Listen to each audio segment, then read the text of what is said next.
A extinção dos bolsonaristas está chegando. Carla Zambelli tem mandato cassado pelo Tribunal Regional Estadual SP. Saiba qual pode ser o destino da extremista. Trump deixa Brasil na mão e tira financiamento para verbas humanitárias. Deputada Bia Kicis é processada pelo PT por difamação após espalhar fake news.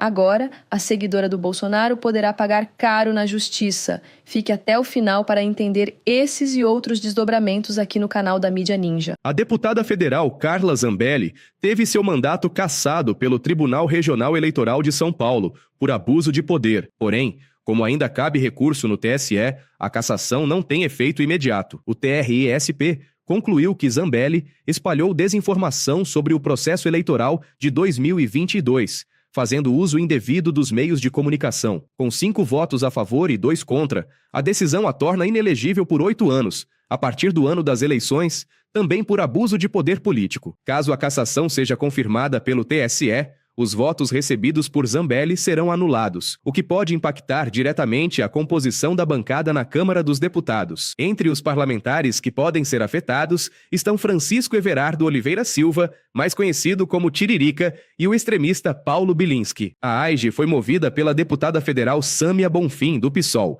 que se pronunciou em suas redes sociais para comemorar e explicar mais detalhes sobre a ação. Bia Kicis falou o que quer e agora terá que se resolver com a justiça. A extremista vai ter que colocar a mão no bolso e desembolsar uma quantia para indenizar o PT. Saiba os valores. O PT entrou com uma ação judicial contra a deputada federal bolsonarista Bia Kicis, após ela afirmar em entrevista que a sigla é um partido ligado ao narcotráfico e que recebeu dinheiro do narcotráfico. O partido acusa a parlamentar extremista de difamação e pede indenização de R$40 mil por danos morais, além de retirar as declarações da internet e fazer uma retratação pública. De acordo com o PT, a deputada do Partido Liberal utilizou um grande canal de comunicação para espalhar desinformação e associar falsamente o partido a uma das atividades criminosas mais repudiadas pela sociedade. A declaração mentirosa de Bia Kicis foi feita no mês passado durante uma entrevista à CNN Brasil. Com a decisão de Trump, o governo Lula terá que incluir terceirizados da PF para substituir os funcionários da Agência da ONU na fronteira. A OIM, Agência da ONU para Migrantes e Refugiados, informou que o Brasil, que ficou de fora da liberação de verbas para programas como a Operação Acolhida, que auxilia imigrantes e refugiados venezuelanos.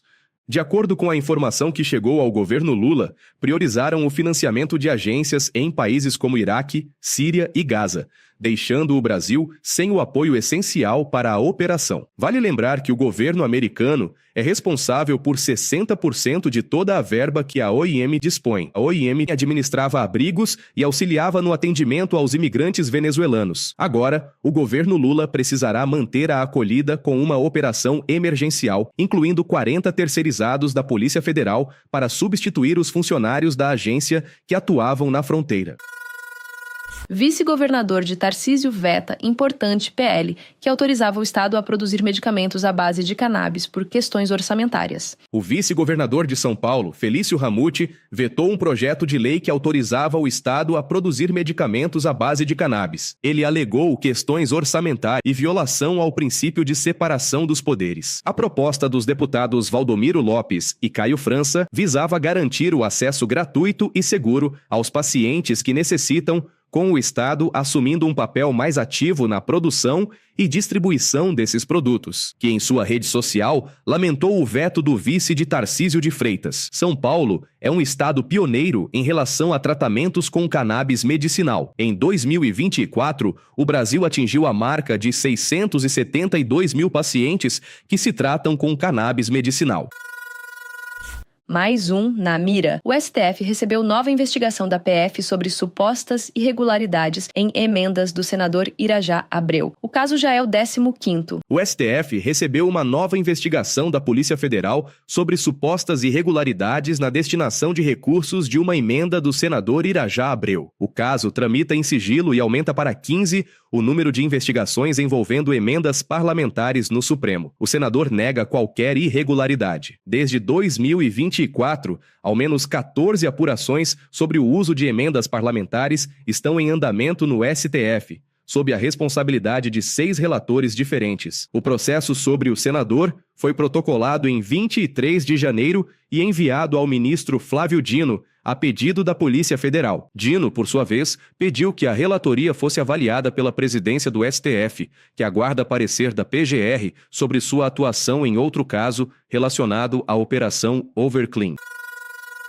Mais uma vitória para o governo Lula. Brasil fechou 2024 com a menor taxa de desemprego. O Brasil fechou 2024 com a menor taxa de desemprego da história, registrando 6,2% no último trimestre, de acordo com dados do IBGE. Esse resultado representa um marco histórico desde o início das coletas da Pesquisa Nacional por Amostra de Domicílios, o PNAD, em 2012. Outra boa notícia é que o mercado de trabalho apresentou crescimento significativo, com 103,3 milhões de pessoas ocupadas, um aumento de 2,6% em relação a 2023. O número de trabalhadores com carteira assinada alcançou o recorde de 39,2 milhões, sinalizando uma recuperação consistente após os impactos da pandemia. Os setores que mais contribuíram para esse desempenho foram construção civil, 5,6% de crescimento, serviços, comércio e transporte. Destacam-se a criação de 414 mil novos postos na construção, 543 mil no comércio e reparação de veículos e 296 mil no setor de transporte e logística. As notícias boas não param de chegar nesta sexta. O Brasil criou cerca de 1,7 milhões de vagas em 2024, mas isso não foi bom o suficiente para uma economista da Globo. Apesar de o Brasil ter criado 1.693.000 vagas de emprego com carteira assinada em 2024, alguns analistas parecem ter dificuldade em comemorar o sucesso do mercado de trabalho brasileiro. Parece que para alguns economistas, o copo nunca estará completamente cheio se tratando do governo Lula. Na interpretação da economista Zeina Latifi para a Globo News, por exemplo, ela analisa os números como negativos, visto que a expectativa do mercado era um pouco maior. Sim, sazonalmente é pior, né? Tem todas aquelas contratações em preparação ao Natal, depois você tem, ao final, né, já uma diluição. Sim, é verdade. Mas mesmo quando a gente tenta ali limpar esse padrão sazonal, foi um número fraco. Foi um número negativo, mesmo limpando esse padrão sazonal. Minha interpretação sobre isso não é ainda efeito de política monetária, não acho que seja isso, não deu tempo. E aqui a gente não está falando de demissões em massa, a gente está falando de contratações que foram aquém do esperado, é diferente, né? Tem um movimento normal de desligamento sazonal, mas em outros anos contratações foram suficientes para compensar em parte, e agora não. Agora vamos lá.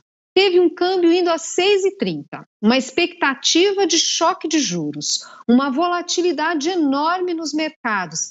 Quem ia contratar, espera. É natural que o sentimento de empresários tenha sofrido com aquele ambiente macroeconômico tão difícil de dezembro do ano passado. Na dúvida, você espera. Então, eu acho que tem que tomar um certo cuidado de já traçar, olha, a economia tem aqui um problema sério contratado no mercado de trabalho, e é importante colocar outro ponto aqui. Momentos, eu sei que não é essa discussão, mas acho que é importante já fazer essa ressalva. A gente teve movimentos de demissão em massa do país e aumento forte do desemprego, não foram por política monetária, foram porque tinha um contexto maior, né, mais grave acontecendo, como na crise global de 2008, depois aí sim, na recessão longa que a gente teve entre 14 e 16, mas não é tudo política monetária, né? Então eu acho que tem que tomar um certo cuidado, é um número numa situação muito específica, para além da sazonalidade, que foi o susto, que foi aquela tremenda volatilidade, crise de confiança instalada, e isso certamente assustou o empresário, assustou o lado real da economia. Vamos aguardar para ver a superação desse movimento. Você que ficou até aqui faz parte dessa luta por informação verdadeira e responsável. Muito obrigado por apoiar o canal da Mídia Ninja. Agora queremos saber sua opinião. Qual dessas notícias te deixou mais revoltado? Comente aqui embaixo. E claro, já deixa o like, compartilhe este vídeo para que mais gente saiba o que está acontecendo e inscreva-se no canal para não perder nenhuma atualização. Nos vemos amanhã com mais notícias bombásticas.